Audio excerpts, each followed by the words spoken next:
A partir de agora, aqui na Brasil Atual, Colibri na Quarentena.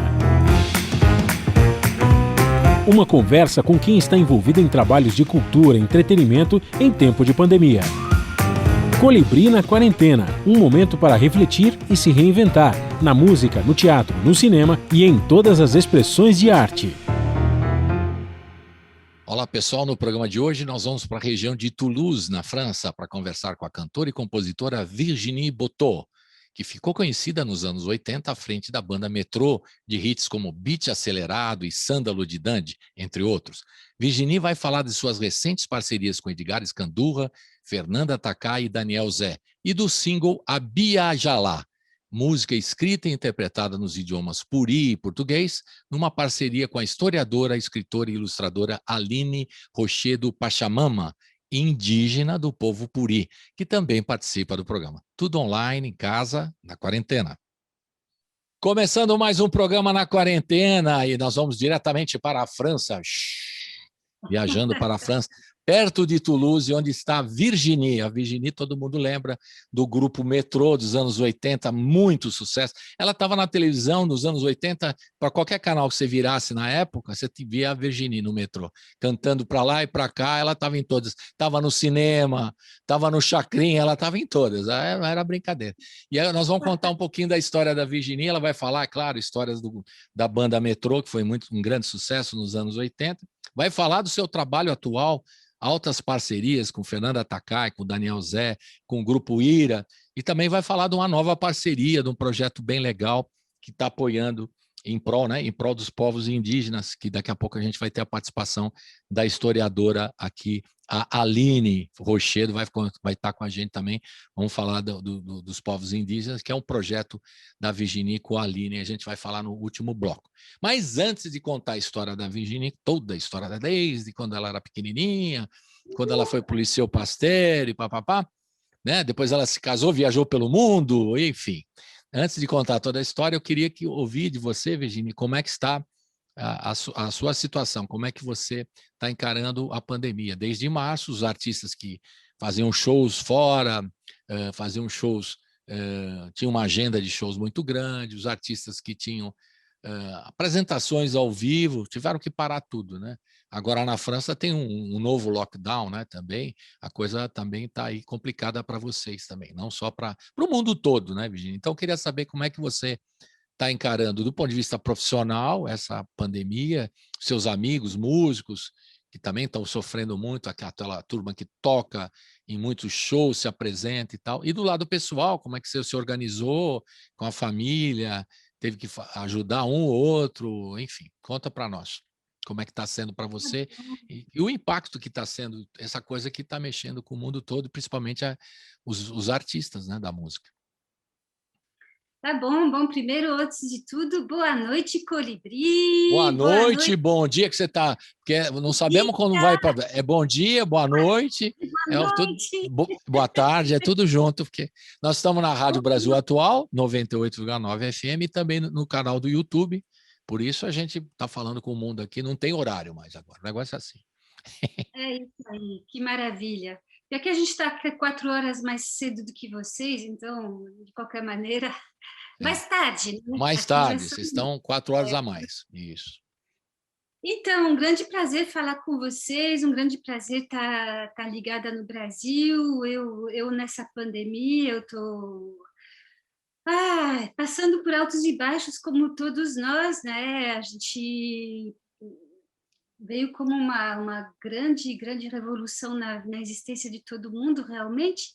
Eu aqui em Toulouse, eu estava começando um projeto muito legal com uma banda de amigos, uma banda que a gente montou, chamada Moqueca Vegana. Opa, o nome, eu já gostei do nome. Moqueca Vegana foi montada especialmente para um dia especial que ocorreu 2 vezes aqui, chamada Vegan Place, é um lugar, uma rua inteira na frente do Museu de Toulouse, onde se encontravam pessoas para explicar o porquê, o como, substitutos, a alimentação, o esporte de alto nível, tudo isso em volta do veganismo. Eles pediram uma animação musical, eu falei, eu quero! E aí eu montei essa banda com meu amigo Daniel Zé, meu professor de trombone aqui, o Neil, e a mãe da filha dele, a Emily, que também toca conosco. E aí a gente montou essa moqueca vegana e, olha, a gente fez o primeiro show dia 21 de setembro. Em dezembro, a gente tinha feito 7 shows, sendo que a banda não era conhecida, que aqui eu não sou absolutamente nada. A minha história aqui de Virginie Bouteau do metrô não existe, né? Então, estava rolando muito legal, um repertório franco-brasileiro. Toquei muito as músicas novas, aquelas músicas com a Fernanda, com o Edgar, até a Bia de Alá, com a Aline, toquei. E, pô, começou a rolar super bem, aí, pá, cortou, né? Porque eu fui fazer uma viagem com o Edgar Scandurra, até nós fomos para Luanda. Faz um ano exatamente, os shows foram dia 2, 4 e 6 de março do ano passado, em Luanda. A gente estava tocando, maravilha, projeto em francês e em português. E aí, pumba, o Edgar voltou para São Paulo, ia ser aniversário da filha dele, aliás, e eu fui para Maputo. Quando eu cheguei em Maputo, me falaram assim, Virginie, você não, a senhora está vindo da onde? Passaporte francês? Ah, tudo bem, então 14 dias de quarentena. Eu falei, o quê? Olha. Cara, bom, enfim, e aí foi aquela coisa meio, bom, chegar numa cidade para ficar de quarentena deve ser uma frustração, né? Ainda mais. Grande. Minha irmã estava morando lá e ela é funcionária do Ministério das Relações Exteriores, agora ela mudou para o Rio, está muito feliz de estar no Rio, mas ela morava lá e eu fui para encontrar com ela e com uma prima que mora em Paris, e eu morei em Maputo durante 3 anos com a minha família, em 2013, né? Então, pô, eu estava muito feliz. E aí, bom, o médico me examinou, ele contou os dias desde quando eu tinha saído da França. Quando deu 14 dias de eu ter saído da França, ele me liberou e eu pude, mas já estava lockdown também lá, assim, não podia fazer um monte de coisa. E aí o desespero de voltar para cá, porque os aeroportos fechados, o aeroporto Charles de Gaulle parecia um filme de terror. Ali foi um filme, aí começou o terror muito grande, porque eu acho que agora o momento está dramático, tem milhares de pessoas falecendo cada dia no Brasil, né? Muito triste. E aqui na França, hoje eu estava olhando os números, foram 220 mortos hoje. Enfim, mas a gente já tem uma noção assim de que se ficar de máscara, ficar em casa e evitar contatos, a gente pode frear essa progressão dessa doença. Mas na época, quando eu estava voltando de lá, não se sabia muito a respeito, não foi terrível. Profissionalmente, então é isso, eu estou surfando nas emoções provocadas por isso tudo.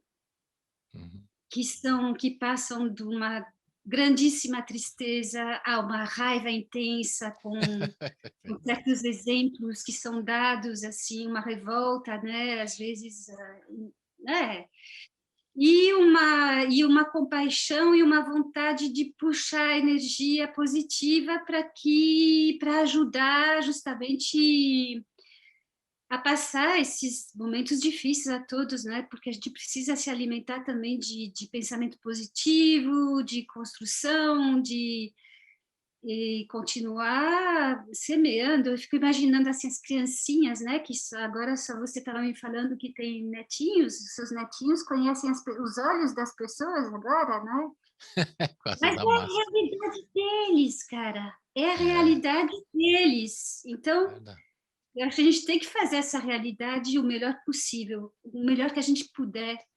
E eu estou tentando fazer isso, trabalhando muito em parcerias, e terminando projetos, fazendo lançamentos, trabalhando bastante em casa, muita interação com o Brasil. É isso aí, né? Eu, pelo menos, bom, financeiramente, eu tenho a sorte de ter uma pseudo-aposentadoria dos anos que eu trabalhei fora, que não é exatamente uma aposentadoria, mas tem uma graninha que entra que permite que eu não esteja no desespero total, Entendi. financeiramente. Moro numa casa que nos pertence, então não tenho aluguel. Então, menos desesperado, eu diria que muitos dos meus amigos que estão inventando maneiras de fazer as coisas, né? As pessoas às vezes estão multiplicando suas artes, né? Vejo Tem gente assim, fazendo o delivery aqui em São Paulo, no Brasil todo, fazendo, se reinventando, como a gente fala aqui, brincando, mas é verdade, tem que se reinventar. Então, os artistas estão, os músicos estão dando aulas online, cada um está tentando se virar de uma aula forma. pintando, né? O outro está É, pintando, a Karina Burr está vendendo livros, e tem projetos também, acho que tem muitos lançamentos também, né, de álbuns, de lives, algumas lives são patrocinadas pelo governo do estado, pelo governo federal, assim, não é suficiente, mas tem lives pagas também, né, que as pessoas estão tem. fazendo. Alguns conseguem. Agora, a situação está mais no emergencial mesmo, né, Virginia? Você acompanha aqui o Brasil também, eu sei que você está ligada, mas está tudo na base da Lei Aldir Blanc aqui para entrar um dinheirinho para o cara poder sobreviver por um período, né? Mas ninguém esperava. Um ano, já passamos de um ano, né? Estamos, né, entrando já, né? Foi março do ano passado aqui no Brasil. Então tem a gente falando, vai ser um mês, dois e tal.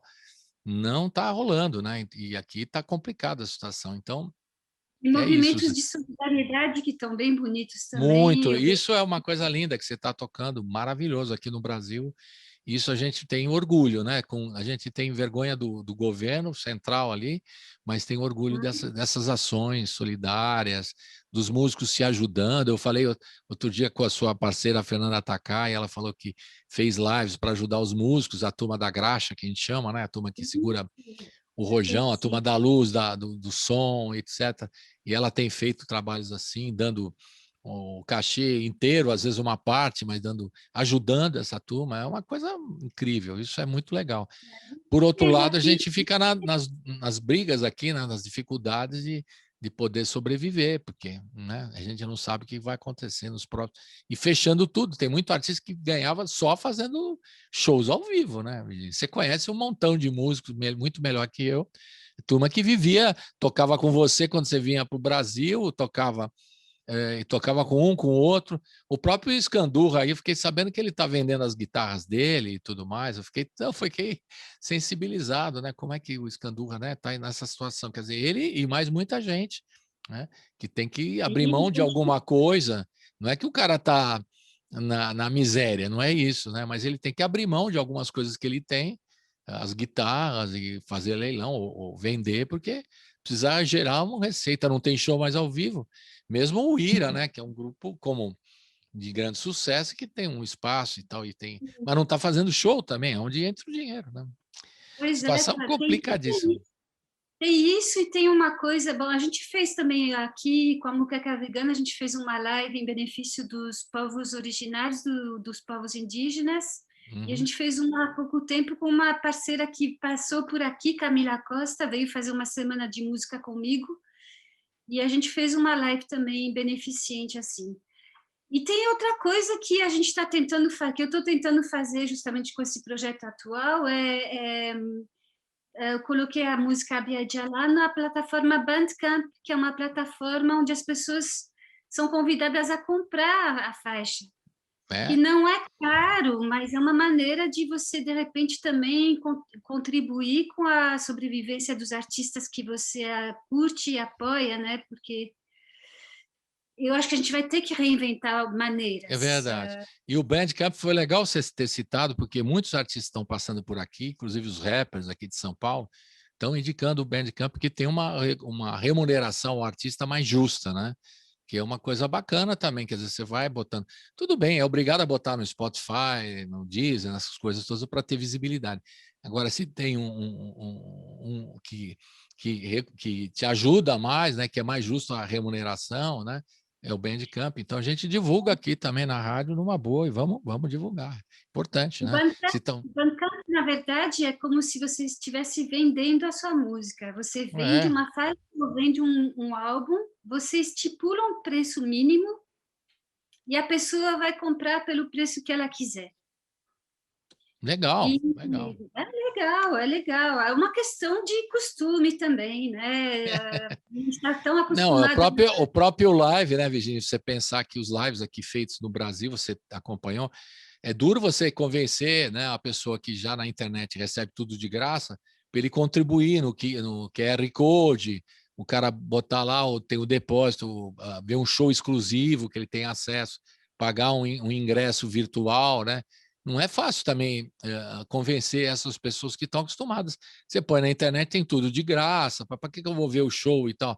Mas sabendo que você está fazendo isso, você está ajudando os artistas todos. Não só o cantor, o compositor, mas toda a turma que vai tá fazendo a live lá no estúdio e tudo mais, né?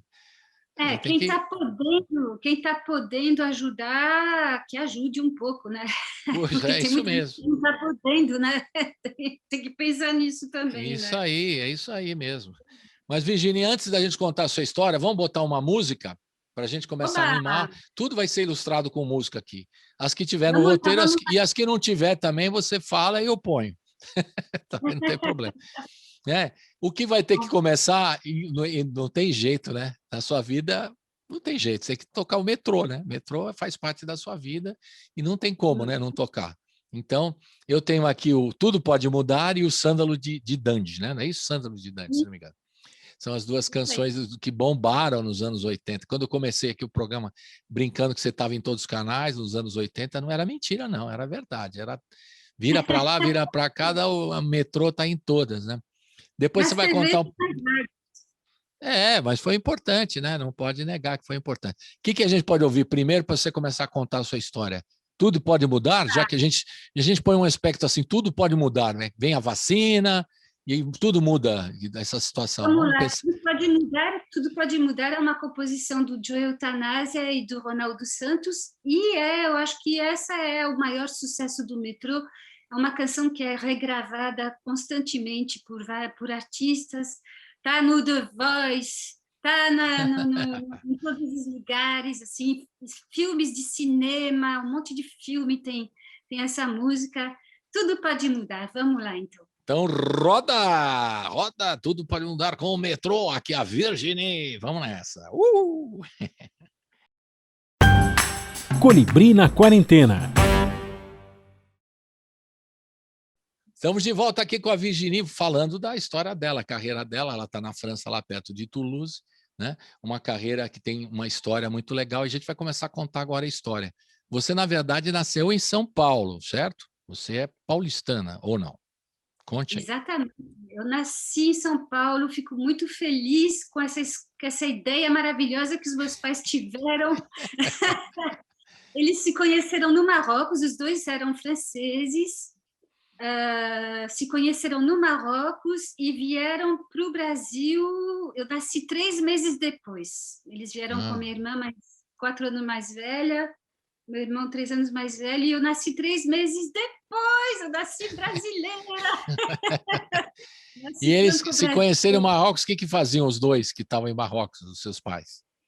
Então, meu pai tinha saído da França como engenheiro químico para procurar trabalho, porque no pós-guerra, enfim, não tinha muita coisa para se fazer aqui. E meu tio, meu irmão do meu pai, era um aventureiro desbravador, e ele foi no Marrocos e falou para o meu pai: venha, porque é legal e tem trabalho, não sei o quê.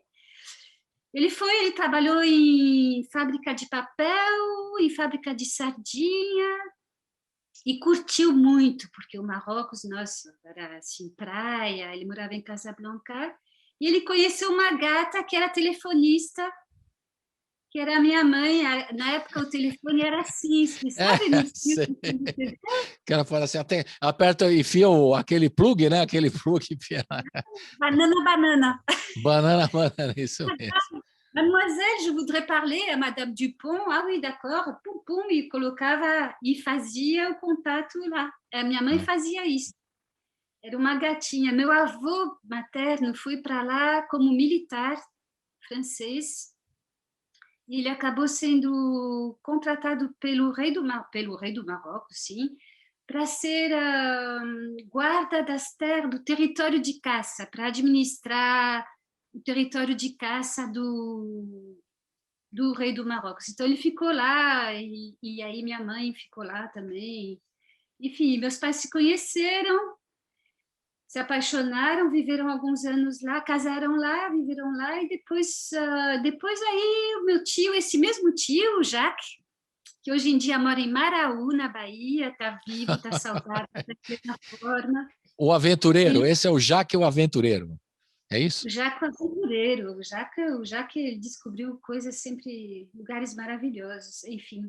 E o Jacques foi para o Brasil e ele disse para o meu pai que tinha uma carência muito grande na época de técnicos, gente com formação, tinha muita procura de pessoas que tivessem uma formação, e como meu pai era engenheiro químico, e ele veio e começou a trabalhar em fábrica de texturização de fio, que é uma coisa que serve, um tratamento que se faz num fio sintético. Não sei exatamente para que servia, mas era para fazer meias de mulheres. Na época se Sim. usava muito. Legal. Yes. E aí ele veio aqui, aí você nasceu, Eu nasceu, nasci. já tinha sua irmã, tinha uma irmã sua já, né, que era nascida em Marrocos, É, e você nasceu aqui em São Paulo. Em que eu bairro você nasci ficou? Logo de cara, eles foram morar, o casal, seu pai e sua mãe? na Alameda Lorena. Na Na época, Lorena. a francesada se concentrava bastante ali no bairro dos Jardins. E eles fizeram muitos amigos ali no bairro dos Jardins. E da francesada, minha mãe não falava português, meu pai estava começando a falar, ele chegou alguns meses antes da minha mãe. E então eu nasci numa casa que falava em francês, né? Na verdade, eu comecei a falar português menininha, eu acho, quando comecei a ler, por exemplo, eu aprendi a ler na prática, lendo o gibi da Mônica e do Cebolinha, né? Praticando. Boa essa leitura aí. Alfabetização, Mônica e Cebolinha, Cascão. Você falava já com pronúncia brasileira, já Cascão, você fazia tudo direitinho. Contanto que a criança leia, cara, você que é avó, contanto que a criança leia, que ela leia o que ela quiser, o negócio é praticar e ter prazer, né? Depois a gente mudou para Vila Mariana, quando eu fiz 5 anos, porque aí o Liceu Pasteur, então, onde estudei na minha escolaridade toda, estava na Vila Mariana, então tinha que pegar a perua da Lorena. Era complicado. Que era ali, fazia o quê? Uma meia hora ou mais de transporte. Na época, acho que não era muito mais que isso. Para evitar esse transporte, que também era custoso, meus pais não tinham muita grana. Aí a gente mudou para uma casa lá na Vila Mariana e eu passei a minha vida na Vila Mariana até... Aliás, a gente era vizinhos com Edgar Scandurra, a gente ficou sabendo disso. É mesmo? Que curioso, hein? O Escandurra é da Vila Mariana também. E aí você estava estudando no seu Pasteur e aí, claro, que tem falando alfabetização em português e em francês também, seguindo, né? O Pasteur tinha isso. Foi aí que você conheceu a rapaziada do metrô ou não? Foi por aí mesmo? Quando foi? Foi no Liceu, sim. Foi no Liceu. Eu não me lembro exatamente quem eu conheci primeiro, não me lembro, enfim, mas eu devia ter uns 13 anos, assim, quando chegou o Xavier Leblanc, que é o baixista do metrô, e o Ian, porque eu falo, porque o metrô é uma entidade suspensa. Continua. Continua, pode rolar qualquer coisa, vamos ver, podem rolar coisas. Então, o Xavier, baixista do metrô, chegou da França com os pais dele. O pai dele foi enviado para trabalhar no Brasil. E o Ian chegou também, o pai do Ian era engenheiro e trabalhava em plataforma de petróleo, alguma coisa assim. Chegaram os dois, a gente ficou amigos, aí eles eram amigos do Dani, do Alec, aí ficou essa turma, e a gente começou a sair, a viajar juntos, a curtir, dançar. Na época se dançava muito, tinha festa todo fim de semana. Beleza. Dentro das casas, sabe, assim, porque era o costume, assim, a gente dançava muito. Festa de aniversário de amigo era dança. Era dança. E que rolava de música na dança, nas festas? Ai, meu, eu não quero ser saudosista, mas era muito Mas eu sou um bom, pouquinho também, por isso que eu estou cutucando. Mas ó, não é que é muito bom. saudosismo, Virginia, vamos falar legal aqui. É a memória afetiva nossa, faz parte da sua história, não dá para negar, não dá para negar, né? Então, pode contar. Claro, e a gente se divertia muito, porque os estilos de dança, de música, por exemplo, a francesada curtia muito rock and roll, dançar rock, uma coisa que o francês adora. E a gente dançava rock, né? De dois, assim, com os passos Virar, inventados. passar por cima, Então, por baixo, aquelas loucuras todas. então, muito rock and roll, muito rock and roll. E também a gente gostava muito de dançar as músicas que estavam na época também na moda, que eram os rocks progressivos, aquelas coisas que você dançava, uma música podia durar 10 minutos, Pink Tipo Floyd. Pink Floyd. Pink Floyd é 10 minutos para cima. Dançar aquilo era muito bom, porque era muito teatral, era muito introspectivo, era muito de gestos abertos e longos, expressão. Então, a gente se divertia muito, dançar era o negócio. Dançando rock, dançando música rock progressivo, enfim.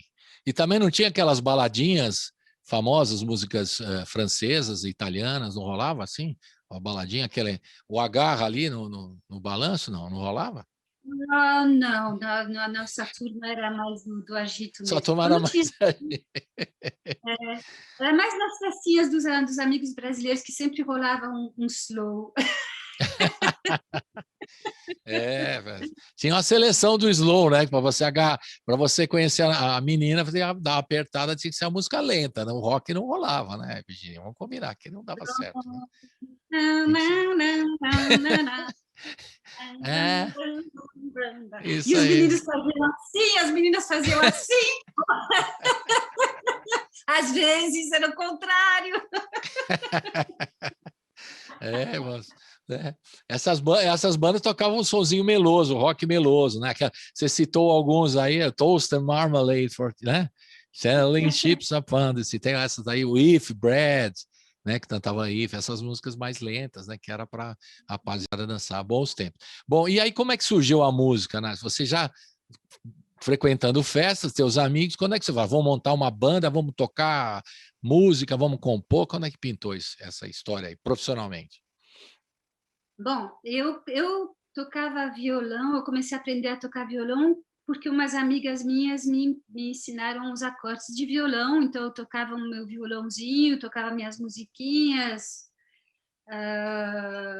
gostava de cantar Renaissance, Gal Costa, Rita Lee, enfim, essas coisas. E aí a Gota Suspensa foi montada pelo Alec, o Dani e uma turma lá do Pacaembu, Mike Ruben e outras pessoas montaram essa banda e eles convidaram o Ian e o Alec e me convidaram também para entrar nessa banda que era a Gota Suspensa, que era uma coisa bem dinâmica. Entrava gente, saía gente. Quando eu entrei tinha uma cantora, depois essa cantora saiu, depois entrou um saxofonista, depois, enfim, era uma coisa meio mutante. E a Gota fazia shows. Primeiro a gente fazia shows nas festinhas da escola, a gente começou a fazer shows em outras escolas também, na escola americana, em teatros da cidade de São Paulo, né? E até que a gente fez um show no estádio do Ibirapuera, ginásio do Ibirapuera, para o Festival Interno do Colégio Objetivo, foi uma aventura. Era aquele festival do Colégio Objetivo que vocês participaram? Ah, legal, aquele é famoso, aquele é famoso. Muita gente surgiu ali, né, no festival do Colégio Objetivo. bacana. Foi uma aventura, nossa, foi uma aventura. A gente era bem ligados e ensaiávamos muito, muito, muito. Então a gente se encontrava todo fim de semana, sabe? Em vez de sair para viajar, era raro a gente viajar, a gente se encontrava para ensaiar mesmo. Então a gente enfrentou esse ginásio com coragem, muita pretensão. Deixa eu contar uma história, porque quando começaram a dizer quem tinha sido selecionado que tinha passado, que tinha sido selecionado, classificado. Daí a gente estava lá juntos no meio do público, e aí, sei lá, não me lembro em que número começou, mas digamos, quarto lugar, não sei o que, falei, pô, e aí a gente, ai, somos terceiros. Tá ótimo, né? Ai, terceiro lugar, pô, somos segundos. Segundo lugar, não sei quem. Primeiro lugar não éramos nós. A gente não foi classificado. Não classificou, então. Eu estava pensando se tinha se classificado. Não rolou. Mas vocês estavam achando que estavam indo para as cabeças, é isso, né? A gente estava achando que o público tinha sido muito receptivo, o público tinha reagido muito bem ao nosso som, então a gente achou que tinha. Como eu diria na época, estava abafando, mas não estava abafando.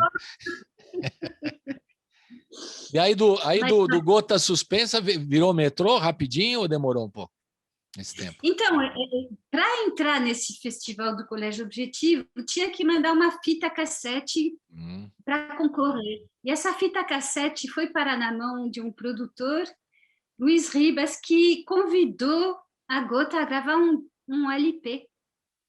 Olha. A gente teve essa coisa absolutamente extraordinária na época.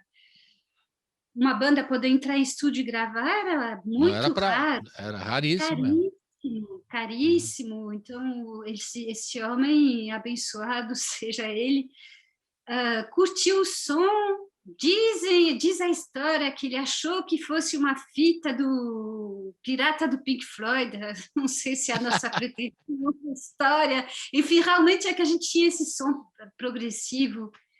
E aí ele convidou a Gota para gravar esse LP, esse long play, que foi gravado no estúdio 24 canais e que foi uma grande escola e que serviu um pouquinho de cartão de visitas, eu acho que para as gravadoras maiores verem no metrô uma banda com possibilidades de gravação, né? Porque a gente já tinha um público seguindo a gente, os produtores começaram a viver shows da gente, o Maluli veio.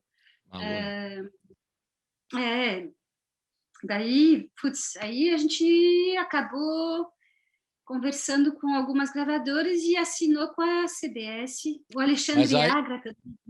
Mas ainda não, aí mudou para metrô, aí do Gota Suspensa para metrô, foi assim? Quando vocês foram gravar ou não?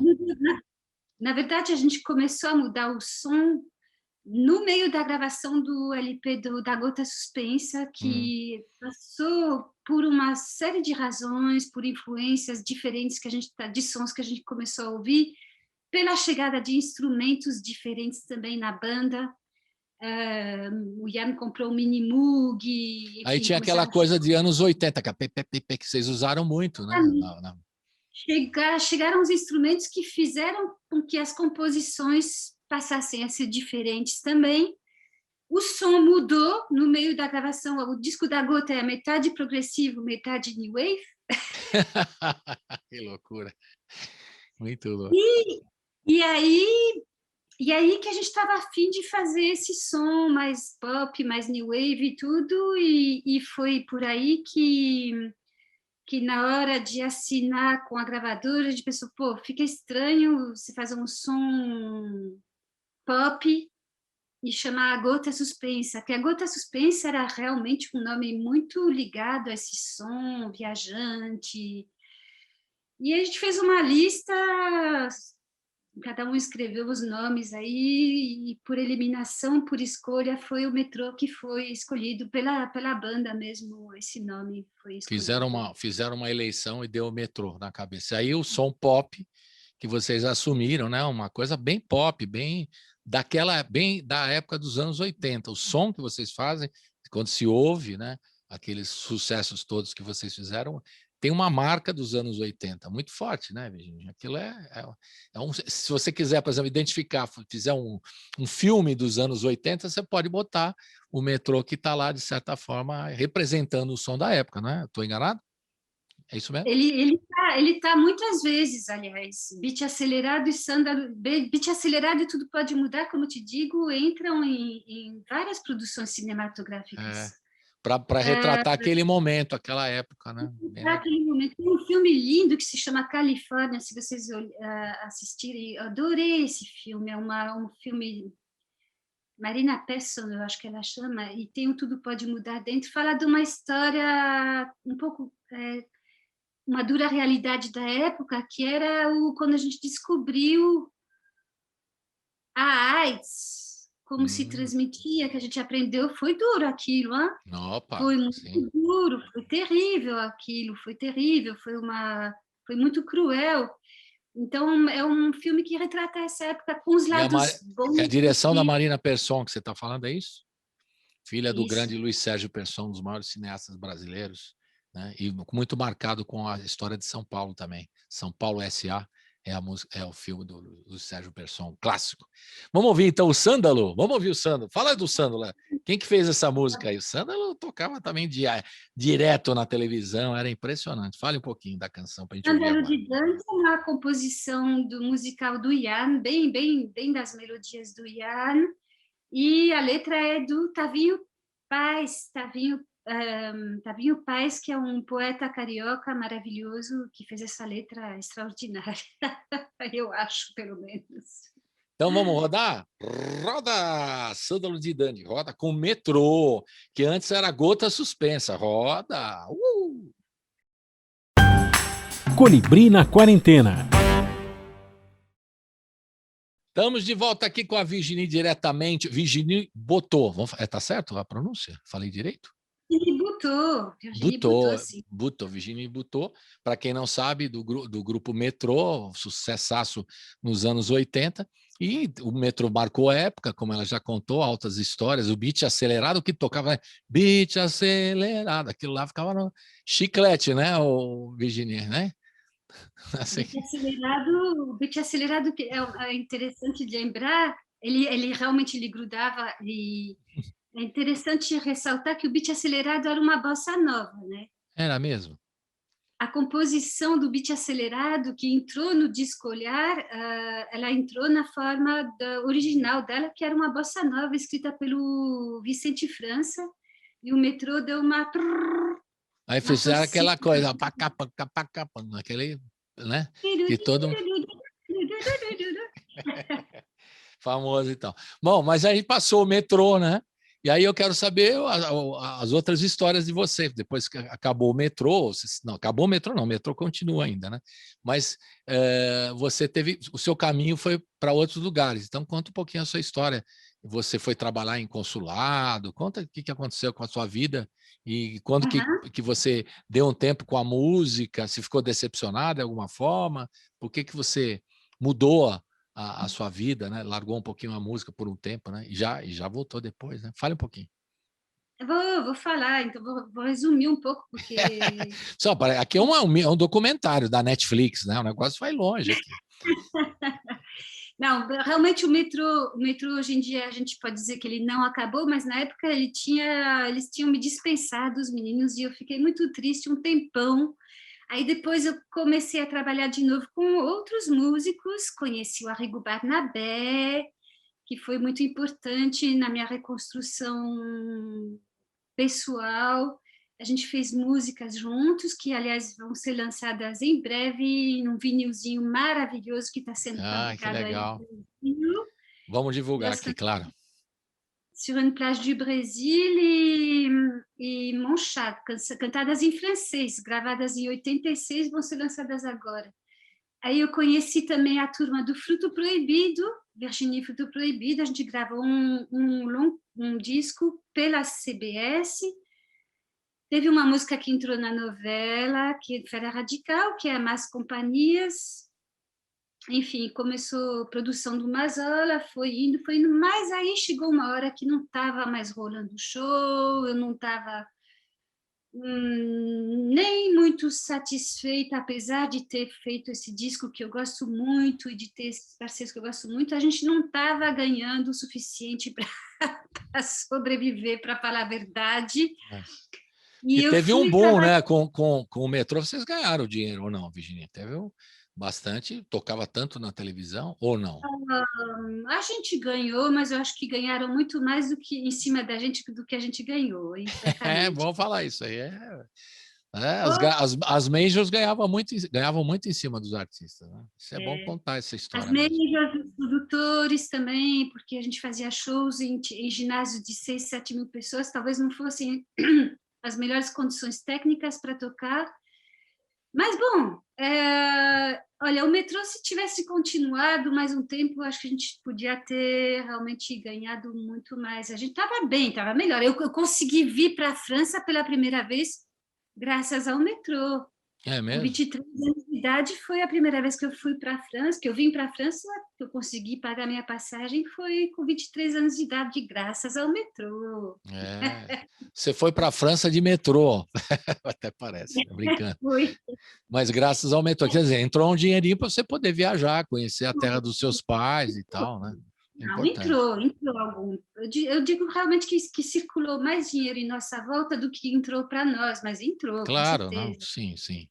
E aí você resolve parar com a coisa da música, foi para o consulado da França, como é que se deu isso? Eu fui trabalhar no consulado da França, tinha uma vaga para um trabalho de um mês lá, vacataire se chama, porque eles precisavam, porque iam ter eleições para o referendo francês aqui. Entrei para fazer um mês, aí acabei... Tinha uma vaga que se liberou para um contrato lá e eu ganhei essa vaga, então comecei a trabalhar lá no consulado, fiquei lá, estava bom, aprendi outras coisas e conheci o Jean-Michel. Conheceu o marido, o pai das suas filhas, né? Legal. Das minhas filhas, e ele trabalhava lá, ele trabalhava no consulado aqui em São Paulo, da França, é isso? Isso, o Jean-Michel ele tinha vindo já no Brasil. O Jean-Michel é natural daqui da França, da região do Lot, e ele já tinha trabalhado 6 anos no Brasil como diretor de aliança francesa na cidade de Campinas. Na época ele era casado com outra esposa e tinha 2 filhos, um filho e uma filha. Quando a gente se conheceu, ele estava em vias de separação, acabou que se separou. E pronto, ele tinha feito Campinas, depois ele foi para vários países, Peru, Bolívia, Argélia, e conseguiu voltar para o Brasil. Ele adorava o Brasil, amava o Brasil, conseguiu um lugar para trabalhar em São Paulo e a gente se conheceu lá. E daí nasceu a Maê, Marie-Hélène, a Maê, nasceu em São Paulo. E quando ela tinha 1 ano e meio de idade, o Jean-Michel recebeu, porque o tempo de cada país é determinado. Antigamente eram até 6 anos. Hoje o serviço diplomático tem um determinado tempo para o cara ficar, né? Eu entendo. Determinado tempo. E aí a gente foi para um lugar que a gente nem sabia dizer o nome quando chegou o telegrama. Porque disseram para a gente achou por trás dos panos, de datatá, os bibibi, bababó dos corredores, tinham dito para a gente que a gente ia para um lugar chamado Seychelles. Você já ouviu falar das Seychelles? Claro, das Ilhas Seychelles. Pô, ia ser um paraíso. Você ia para o paraíso, é isso? Não. Ia para o paraíso. E eu ia morar numa ilha chamada Maê, sendo que a nossa filha chamava Maê. Você já pensou que coincidência incrível? Eu já fantasiava a Maê andando nas Ilhas Seychelles, lá, tudo mais. Quando chegou o telegrama no consulado, cara, chegou o telegrama, e aí o Jean-Michel me mostra o telegrama, e eu leio assim, com uma cara assim, eu leio o telegrama, falei, como é que se fala essa coisa? Não estava escrito Maê, estava escrito... Uns falavam Vindoec, outros falavam Vinduc, outros falavam Winduc, Windoec. Ninguém falava ninguém falava da mesma maneira.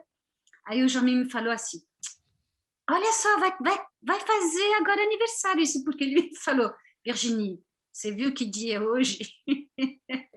Esse telegrama chegou, tipo, 1º de abril. Pode ser Uma brincadeira. Uma pode ser uma brincadeira. brincadeira. Mentira da mentira. O outro dia. Vamos esperar outro dia. Aí foi igual o festival interno do Colégio Objetivo. Mas Ilhas Seychelles, não, não era. E afinal de contas, que cidade era no fim da história? Windhoek é a capital da Namíbia. Namíbia. É um país da África Austral que é maravilhoso. Foi extraordinário viver lá, mas eu não sabia nem que existia esse país. Claro, você foi para a África, não conhece. A África a gente não conhece muito bem, infelizmente, né? Mas... Pois é. E aí você ficou lá quanto tempo, Virginie? Quanto você ficou? 2 anos, é um paraíso. Assim, Quantos anos? Desculpe, não ouvi direito. 3 anos, 3 anos. Ficamos 3 anos na capital, Windhoek.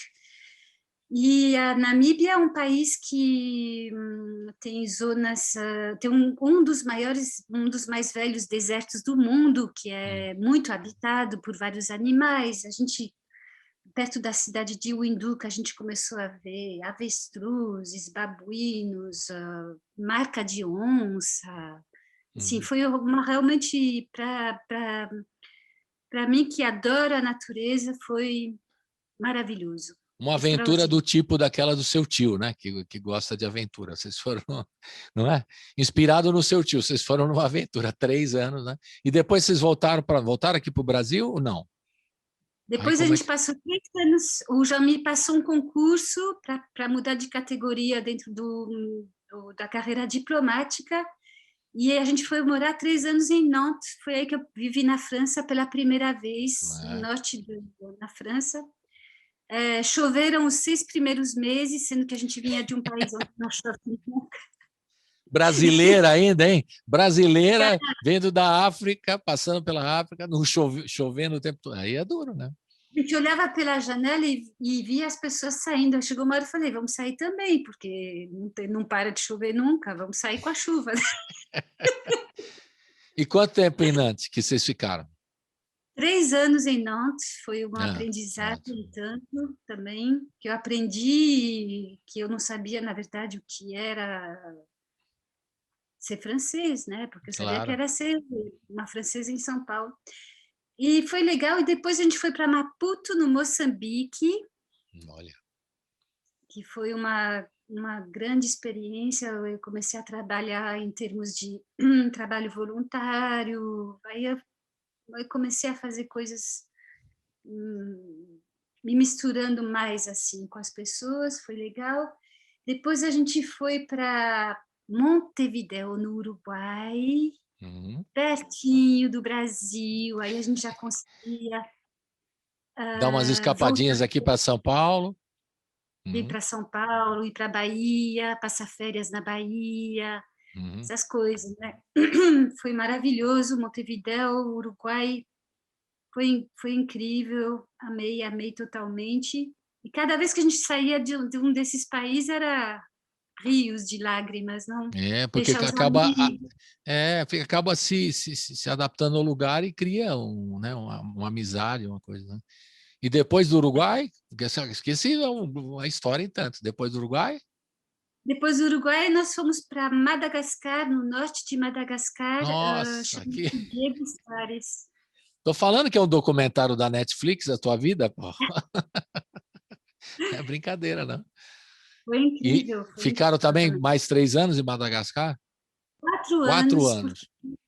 A gente conseguiu puxar 1 ano a mais, que o Jean-Mi ia se aposentar, e como ele tinha filhas estudantes ainda, ele obteve uma prorrogaçãozinha de 1 ano a mais em Madagascar. E aí a gente veio aqui em Santorance em 2012, e aqui estou até agora. Pronto. Deu uma volta. Eu consegui ir para o Brasil um pouco, mas com a pandemia não estou indo mais. Mas continua com as raízes aqui, né, Virginie? Compondo com vários artistas. Vamos ouvir uma primeira parceria, vamos falar das parcerias?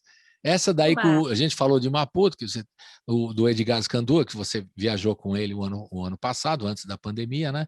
Fala um pouco dessa canção Efeito Dominó, que tem começa com a voz do nosso Nazi, né? Começa a cantar e depois entra você, essa música sua com o Edgar Scandura, tão linda, Efeito Dominó. Fala um pouquinho para a gente ouvir agora. Então, o Efeito Dominó foi uma primeira parceria que eu falei, ó, eu estava começando a compor essas melodias e começando a acreditar que elas eram músicas. Eu falei, cara, vou mandar essa melodia, vou pedir para o Edgar se ele topa fazer uma parceria. Aí eu enviei para ele e ele gostou da melodia e ele me enviou uma letra. Ele enviou ele cantando a letra, tipo, alguns dias depois, eu me encantei.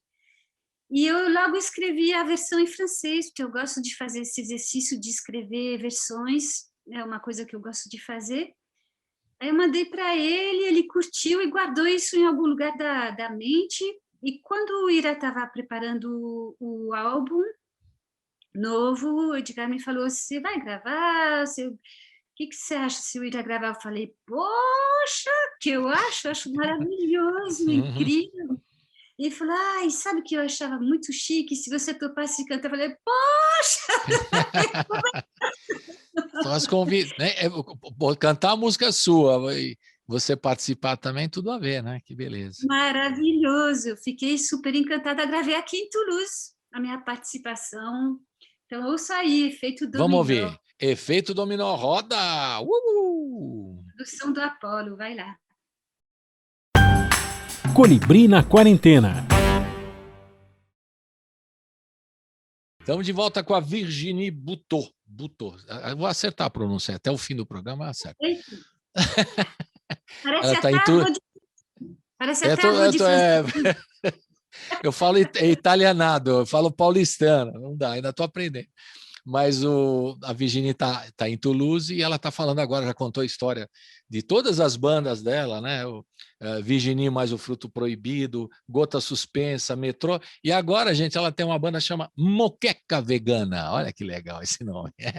E ela se apresenta aí na França com a moqueca e tudo, vegana, que é bem legal. E a gente está falando das parcerias, né? A gente ouviu agora o Efeito Dominó com o Ira, a música da Virginie com o Edgar Scandura. E agora eu queria ouvir mais uma na sequência, né?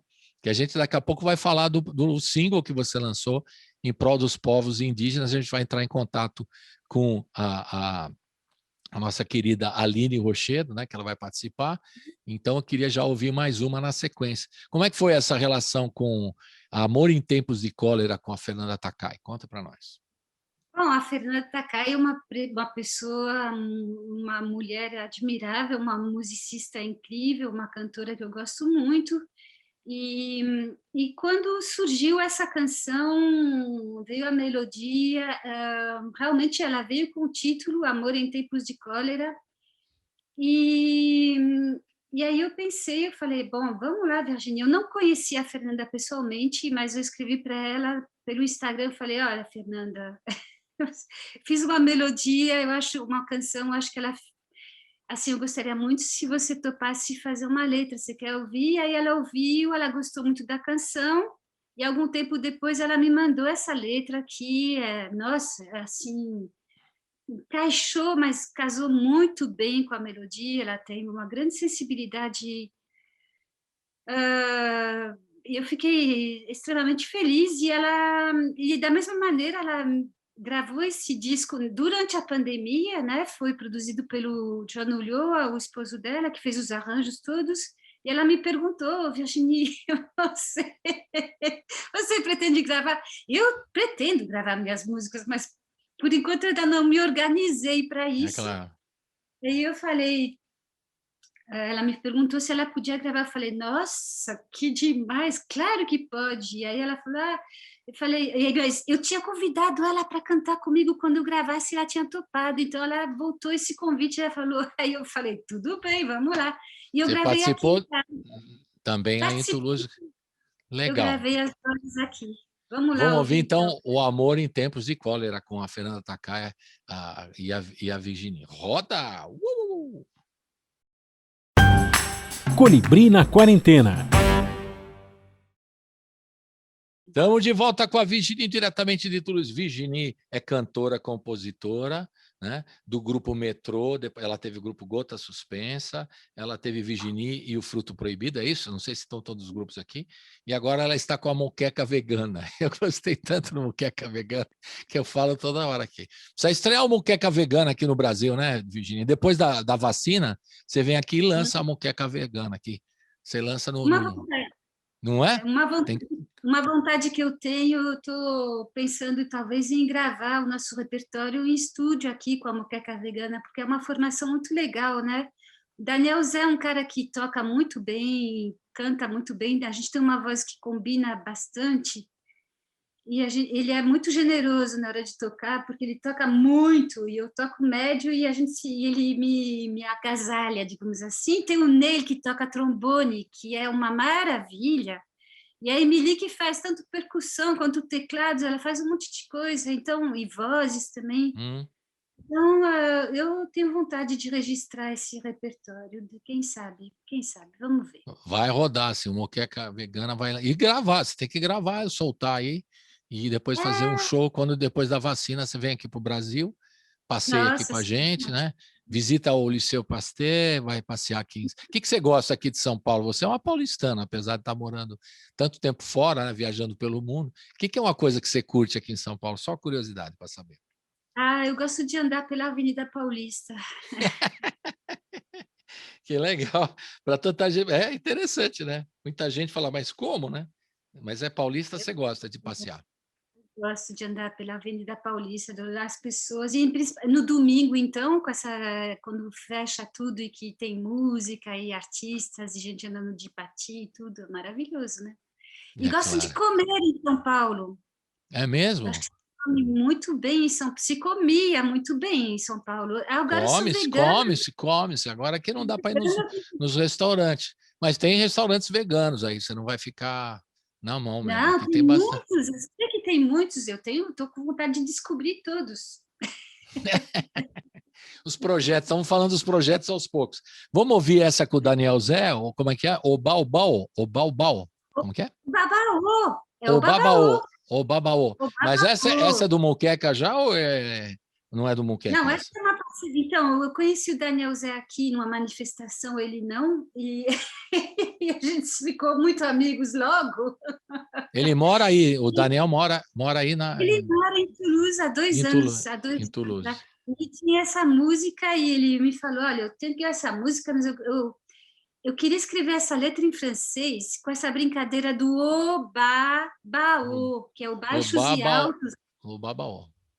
E ele me falou, você tá para escrever a letra? Eu escrevi a letra, e quando ele gravou o disco dele, não é romântico ser esquisito, que ele gravou em parte aqui em Toulouse e em parte com amigos do Brasil, lançou no final do ano passado, ele me convidou para cantar o Babaô e eu cantei com ele. Foi gravado aqui em Toulouse. Legal. Então vamos ouvir o Babaô. Roda com o Daniel Zé e a Virginie. Roda. Que também, o Daniel também é do Moqueca Vegana. Da Moqueca Vegana, sim. E o clipe foi rodado aqui em Toulouse. Tudo em Toulouse. Muito bem. Roda. Colibri na Quarentena.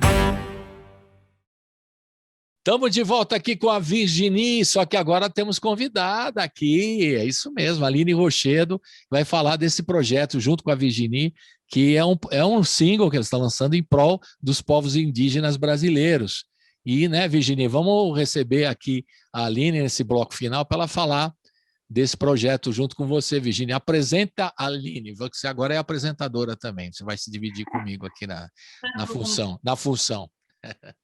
Então, Aline, você é muito bem-vinda aqui. Nós estamos conversando com o Colibri. Olha só que nome maravilhoso.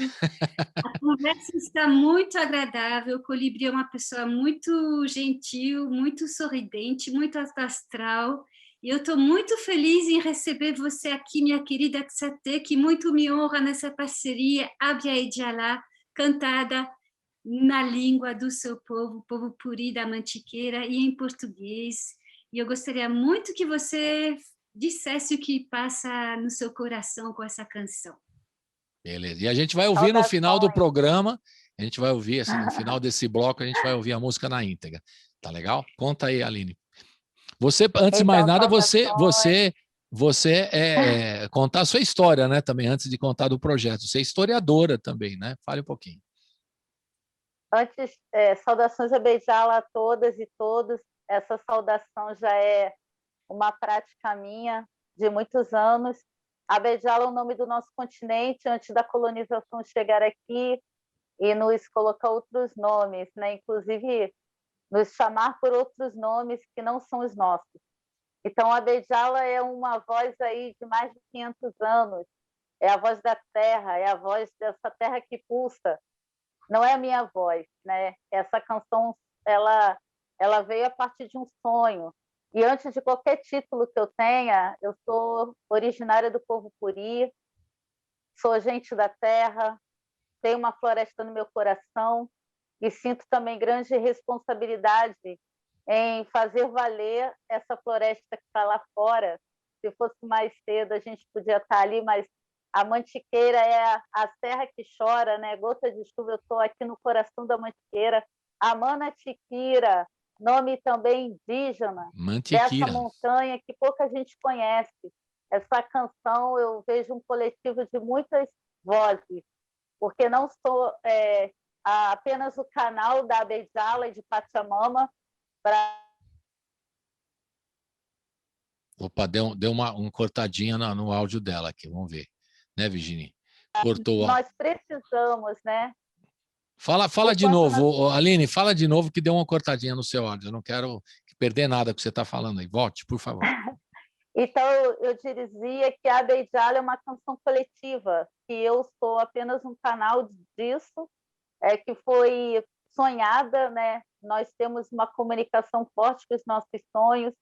Então, quando a gente fala Abejala, a gente fala de toda essa potência dessa terra, de todos os animais que aqui vivem, de todos os rios que precisam de cuidado, e também para mostrar o quanto nós somos pequenos diante disso. É a Mãe Terra que cuida de nós, não nós que temos que salvar a Mãe Terra. É uma grande ilusão humana achar que pode salvar alguma coisa, né? A gente só tem que agradecer e honrar essa Abejala, essa Pachamama, Inhaúxô, que pulsa. E, para mim, grande importância, porque são palavras do meu povo, né? Os povos originários têm muito cuidado quando fazem alguma arte, alguma composição, porque a gente já passa por um período de 500 anos de apropriações, né? E de usos indevidos do nosso conhecimento, quando não, nós ou não somos os objetos de estudo, ou as pessoas acham que o que é da nossa cultura pode ser usado e divulgado sem sem o nosso protagonismo, né? Então eu fiquei muito reflexiva, eu fiz muitos rezos aqui para poder entender a importância, né, que também seria divulgar o meu povo, embora seja, como eu disse, em honra aos povos originários, mas em específico em reparação histórica ao povo Puri da Mantiqueira, porque os povos originários são muitos, a gente honra com a canção, mas a canção em si é para o nosso espaço de aprendizado multiétnico e memória do povo Puri aqui na Mantiqueira. A Mantiqueira é a serra mais antiga uma das mais antigas do nosso planeta, que os próprios brasileiros não conhecem e não salvaguardam. Então, a gente fala de um espaço de aprendizado multiétnico, a gente não está falando só do conhecimento dos seres humanos, nós estamos falando do conhecimento dos seres não humanos, porque é com eles que eu aprendo. É com a jataí daqui que eu aprendo, é com as onças que ainda conseguem percorrer esses locais aqui da Mantiqueira, são com os menores insetos coloridos que se confundem com as flores e com as folhas. São eles que me ensinam a ser um ser humano melhor. E a canção vem para isso, né? Dentro desse contexto todo tão diferenciado para essa geração, que é uma pandemia, nós originários já estamos convivendo com situações como essa ao longo da nossa existência após colonização aqui. Uhum. Os nossos antepassados já foram ditos extintos por conta de outras pandemias, né? Mas nós estamos aqui, nós não somos pretéritos, somos seres do tempo presente, seres que estudam, né? Você sinalizou aí a minha formação, mas ela é importante tão somente para que meu povo tenha um espaço na história, foi legado a ele. Então, o meu diploma, né? Todo esse percurso acadêmico, e eu conheci a Virgínia nesse percurso, né? Como é que vocês se conheceram? A curiosidade muito Ah, grande. Como é que é? Como é que vocês se conheceram? ontem eu até contei isso numa conversa, que eu enganei a academia de Satê. Eu queria entrar com a temática de história do tempo presente, né? Memória indígena, falando sobre a questão da música, né? E eu não passava, não, ninguém aceitava. Como você, que história não pode ser tempo presente, né? No período que eu fiz, então, formação, as universidades olhavam com muita estranheza as minhas ideias. E então eu tive um momento de ruptura por conta da passagem do meu pai, né? Meu pai fez a passagem, e no período que meu pai fez a passagem, né, eu ouvi muito rock. Era uma música que eu sabia que tinha origem negra, e por isso que os povos pretos são aqueles oriundos de todos os estilos musicais melhores desse planeta, e as pessoas ainda ficam referenciando os povos pretos como os escravizados. Não são, não. Eles são aqueles que fizeram as melhores músicas. Então, eu comecei a pensar no rock nessa perspectiva e provar que temas que eram atuais, né, ou que eram de um tempo de 30, 50 anos, não tinham um olhar na história como a história oral. Uhum. Então, eu trabalhei com isso no mestrado, e quando chegou o doutorado, eu queria de novo mudar a temática, porque a ideia era falar com os meus parentes. E aí a universidade também não aceitou, embora eu tenha muita gratidão à universidade pelas ferramentas que eu aprendi a usar, né? A UF também, muito aberta à história do tempo presente. Qual que é a Mas aí universidade? Só para citar o nome aqui. eu fiz UF e depois eu fiz doutorado na Federal Rural do Rio de Janeiro. Uhum. E aí, quando eu cheguei ao doutorado, eu quis mudar, né? Voltar para a música indígena. Eu tentei na antropologia, na sociologia, e não passei. Eu falei, o universo está dizendo que não é por esse caminho. E aí eu fui reler, me chamaram para publicar a minha dissertação. Aí eu reli e falava mais dos homens. Aí eu entrei em crise de novo. Não, eu não falei das mulheres. Vou desdizer toda a minha dissertação. Foi isso realmente que eu fiz. Eu vou no doutorado fazendo uma autocrítica. Gente, olha, eu vou entrar nesse doutorado porque eu deixei uma falha com as mulheres na história do rock, e foi a justificativa que me fez entrar. E aí eu comecei a ouvir as minhas companheiras aí na música. A Virginia, eu acho que foi a primeira pessoa que eu procurei para conversar, né? Eu falo trabalho com história oral desde o primeiro trabalho lá na graduação. E ela muito solista, e eu fiz um doutorado com a temática de mulheres na música, né? E com as mulheres. E aí provei, eu fiz um doutorado junto, escrevendo um livro com as mulheres indígenas, com uma coisa assim, enlouquecida. Tem 1 ano, 2 anos aí que vai completar da minha formação, mas eu consegui contemplar os meus antepassados com o livro Guerreiras, e também a academia com esse trabalho com as minhas companheiras aí na área da música, que, embora sejam entendidas, mas elas foram protagonistas do rock no Brasil, e quase ninguém fala nisso. E foi isso que eu falei lá na tese. Mas foi assim que a gente se conheceu.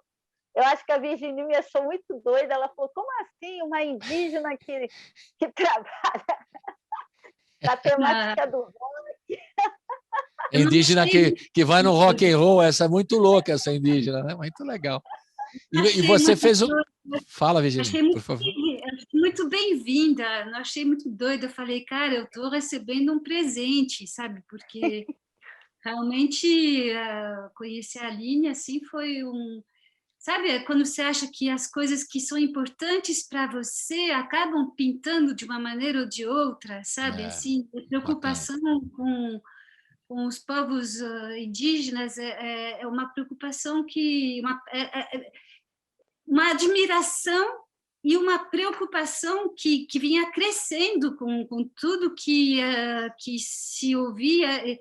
Eu tinha a impressão que a gente ouvia falar só de pessoas sendo mortas, quando ouvia falar da causa indígena, não é possível. Então, tinha uma coisa assim que realmente me tocava muito, e quando a Aline apareceu, nessa construção, uma mulher tão organizada, tão assim, ela foi de uma maneira tão cortesa, tão super estruturada, super assim, muito mais do que eu. A Aline é muito mais organizada do que eu. E eu fiquei... Nada. Claro, eu fiquei totalmente assim, falei, caramba, que mulher! E aí eu fiquei muito encantada em ver também, sabe, que isso também, que uma pessoa, para defender os seus ideais, defender o seu povo, defender sua identidade, não media esforços para fazer, para poder chegar nos lugares. É admirável, é admirável. Super, nossa, é para aplaudir o tempo todo. Eu virei Nossa, é incrível. zona, e aí depois a Mas gente vocês fala, não se conhecem pessoalmente? Vocês não se conhecem pessoalmente? Não? E telepatia. Eu já falei com ela que eu vou aparecer aí, vou falar, Virginie, cheguei, vou dar um abraço nela, porque... Depois da vacina, né, Aline? Depois da vacina, né? Depois da vacina. Pois felizmente aqui, por muita luta, a gente conseguiu a vacina para o povo puri. Eu fui a primeira mulher a ser vacinada na Mantiqueira. Legal. Fui a primeira pessoa, a mulher, a ser vacinada aqui, mas a gente sabe que não é a realidade de muitos povos. Eu tenho muito a agradecer por essa conquista, né? Porque uma conquista está a partir de uma luta também. Agora, imagina, Aline, imagine vocês se encontrando aí depois da vacina, vai ser uma coisa muito emocionante, certamente, né?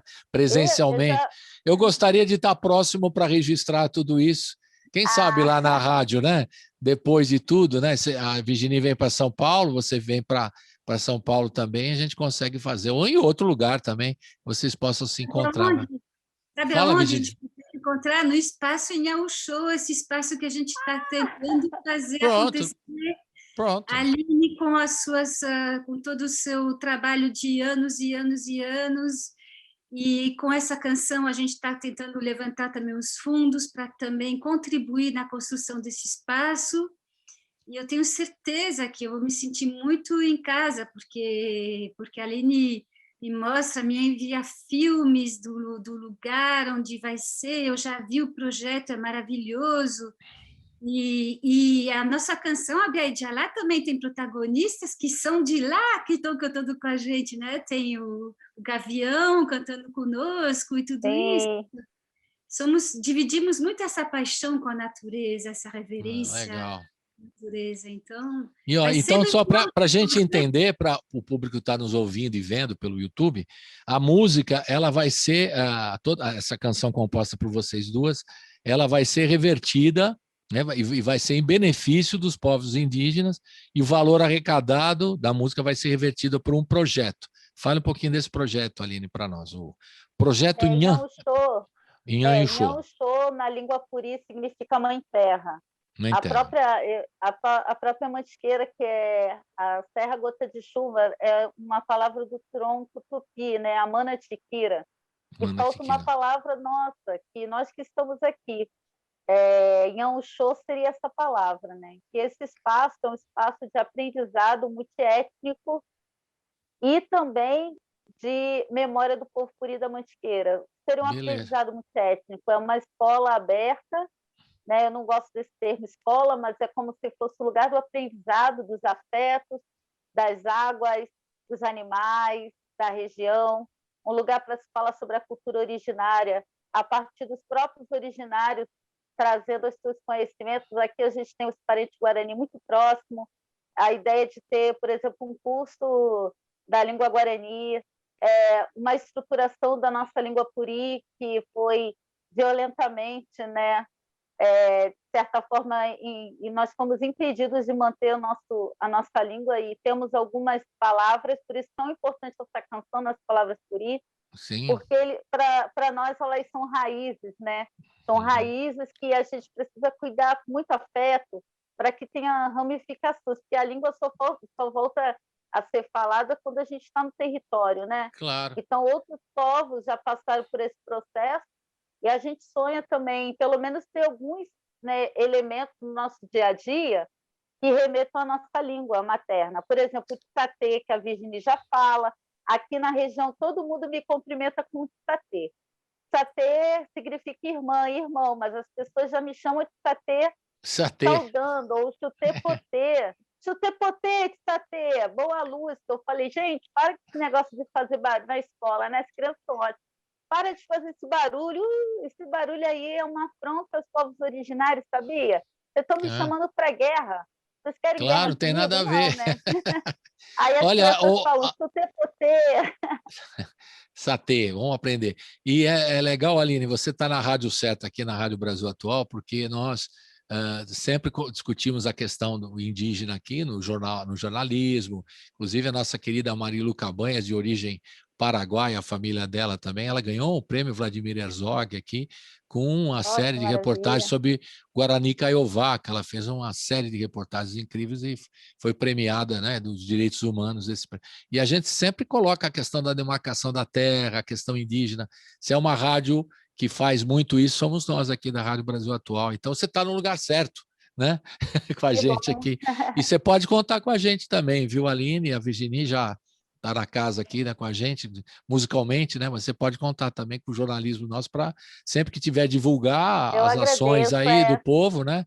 A gente está aqui. E não só do povo, nós somos uma editora aqui desse lado também, que é formada por mulheres indígenas. É a primeira, talvez a única que tem esse perfil, né, das mulheres estarem de frente para uma editora. Nós trabalhamos por reparação histórica e linguística dos povos originários, e tem sempre um parente que procura, e às vezes a gente não tem como arcar com todas as despesas da impressão do livro, né? A gente terminou um trabalho incrível com o povo Craô e Apinagé, também tem os meus livros do povo Curi, todos os Curi recebem esse livro. Como é que a gente faz para entrar em contato, Aline? Fala, vai dar um endereço. Por favor, olha, eu sou essa hora. Pessoa, todo tsatê que me procura no Instagram, pelo telefone, Aline Rochedo Pachamama, ou o Instagram da editora, Pachamama Editora, ou o site www.pachamamaeditora.com. No site tem vários livros para as pessoas baixarem. É a nossa colaboração com a sociedade, que é tão, sabe, uma auto-cegueira, uma auto-audição, uma sociedade que precisa do aprendizado da escuta. A gente se propõe a colaborar com isso, então a gente também aceita a colaboração de aliados, de pessoas aí como a Virginie, que segura a nossa mão e segue. Então, para além da militância com o povo Curi aqui na Mantiqueira, né, e esse projeto em Auxô, que também culmina nesse território, que é o território abstrato da escrita, mas que é um território que nós precisamos estar também. Claro. A Pachamama Editora, né, precisa do apoio de todos. A Virginie conhece alguns dos nossos livros, são livros bilíngues, eu também sou autora. A Virginie já até traduziu um livro nosso, o livro Tainô, para o francês, né, Virginie? Ela disse que ela gostou dessa história. Legal, para ganhar também o mundo, né, Virginie? Aproveitar e divulgar a causa, né, para o mundo todo aí. Importante, né, Virginie? Estou tentando entrar em contato com algumas editoras, mas eu acho que não vai tardar. E a Aline, agora, ela tem um espaço, a gente tem um programa de rádio aqui, que é um Les Mots du Brasil, que estreou há 3 semanas, e a Aline tem um quadro nesse programa de rádio chamado Semeaduras de Aline. Então, ela Semeaduras de Aline, bem legal o nome, bem legal. E a rádio aqui também está à disposição para vocês, né? Para vocês divulgarem isso aí. A gente está abrindo esse espaço, que é só o começo, que eu acho que vai ser uma bela parceria, né? Porque vocês estão no lugar certo aqui mesmo. Não foi uma coincidência, eu não acredito em coincidência, né? Eu acredito que as coisas são conectadas de alguma forma, como estamos nos conectando aqui. Eu acredito muito nisso. Bom, gente, eu estou no finalzinho do tempo. Eu quero agradecer a Virginie. Virginie, se quiser dar algum recado para a gente acompanhar o seu trabalho, a Aline já deu aqui o recado da internet, o Pachamama, a editora, e tudo mais. Você quer deixar algum recado, como a gente pode encontrar o seu trabalho, Virginie? Se você quiser falar também, agora é hora. Olha assim, ó, meu nome é Virginie Boutot, então Virginie B-O-U-T-A-U-D, vocês encontram no Facebook da profissional Virginie Boutot. Tem o meu Instagram, que é Virginie_B_M. E pronto, e aqui em Toulouse vocês podem ouvir Les Mots du Brésil. Que legal. E é isso aí, a gente fica sabendo das coisas assim, seguindo Ah, tem o canal YouTube também, que é Metrô e Virginie. Metrô e Virginie. Beleza. Então, agora Obrigada. eu quero dar aqui para vocês um abraço virtual, que é o que é possível ser feito agora. Olha aqui. E a Aline vai dizer aí em Puri, né? Como é que a gente deseja às pessoas saúde nesse momento tão difícil para o Brasil, para o mundo, né? A Virginie está lá, queria estar aqui com a gente, mas não pode. Você também queria estar lá, a gente queria estar todos juntos, mas estamos aqui na internet. Como é que você daria um recado para nós aqui, para desejar saúde, né? Principalmente, né? Para todo mundo. Como seria, Aline?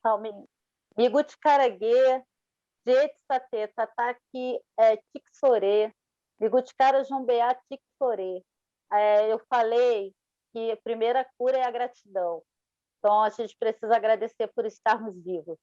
Então, gratidão pela vida, gratidão pela floresta que está dentro e fora da gente, porque é a floresta que cura. Saudações a Beijala, Sutepote Boalu. E satê também, se quiser falar, tá certo, né? Também o satê, a gente pode colocar o satê aí que funciona, né? Tissatê, segura a nossa mão e não solte. Tissatê. Irmã, segura a nossa mão, segure. Segure, Tissatê. Vamos lá, então. E a gente termina com a música, né? Essa música que vocês compuseram juntas, e a gente coloca a música aí sabendo que tudo que vier de arrecadação é um benefício para a construção desse trabalho que a Aline está aí, muito importante. Então, a gente termina com essa canção, Abijalá. Como é que fala direitinho? Abijalá. Abejala. Abejala. Abejala, que o povo da Colômbia que me ensinou assim, que é a forma como eles falaram, já que a palavra é do povo cuna. Então Abejala. A gente respeita isso. Perfeitamente. Abejala, saúde para vocês duas aí, Virginie aí de Toulouse, a Aline também, eu quero agradecer, e a gente vai ouvir a música e agradecendo a presença para vocês. Um beijo.